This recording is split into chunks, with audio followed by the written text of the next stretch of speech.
নমস্কাৰ। এই পৃথিৱীত আপোনাক কোনেও একো বস্তু এনেই নিদিয়ে। আপোনাৰ সফলতা কাৰোৰে ওপৰত নিৰ্ভৰ নকৰে। আপোনাৰ সফলতা আপোনাৰ ওপৰতে নিৰ্ভৰ কৰে। আৰু সফলতাৰ বাবে কষ্ট সংগ্ৰাম আপুনি নিজেই কৰিব লাগিব। আপুনি বন্ধু বাছনি কৰোঁতে সদায় সাৱধান হ'ব। আপুনি লগ পোৱা কোনোবা এজন আপোনাৰ কাৰণে উপযোগী বন্ধু নহ'বও পাৰে। যোগ্যতাই সফলতাৰ দুৱাৰ মুকলি কৰে। কিন্তু সফলতাৰ শীৰ্ষত আৰোহণ কৰিবলৈ হ'লে কষ্ট আৰু ত্যাগ স্বীকাৰ কৰিব পাৰিব লাগিব। আপোনাৰ মানসিকতাৰ কাৰণে মানুহে আপোনাক চিনি নাপাব। আপোনাক চিনি পাব আপোনাৰ কৰ্মৰ বাবেহে। সেইবাবে জীৱনত প্ৰতিজনে কৰ্ম কৰিবই লাগে। পুথিগত জ্ঞান আহৰণেই এজন ব্যক্তিৰ সৰ্বোচ্চ নহয়।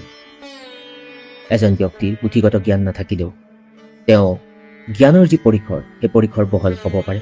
তেওঁ চিন্তা শক্তি যিটো দিশ সেই দিশটো তেওঁৰ বহু উচ্চ হ'ব পাৰে। গতিকে আপোনাৰ মাজত লুকাই থকা যি প্ৰতিভা সেই প্ৰতিভাক কেতিয়াও আপুনি স্তব্ধ হ'বলৈ নিদিব।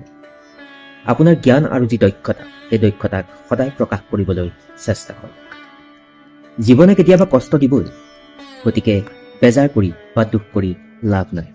যদি প্ৰত্যেকেই আমি সকলোৱে এনেধৰণেৰে কামখিনি কৰিবলৈ প্ৰয়াস কৰোঁ, আমাৰ প্ৰতিজনৰে জীৱন সুন্দৰ হৈ পৰিব আৰু আপুনি আপোনাৰ জীৱনটোক অৰ্থৱহকৈ আগুৱাবলৈ সক্ষম হ'ব আৰু জীৱনৰ প্ৰতিটো ক্ষণ আপোনাৰ ৰঙীন হৈ পৰিব।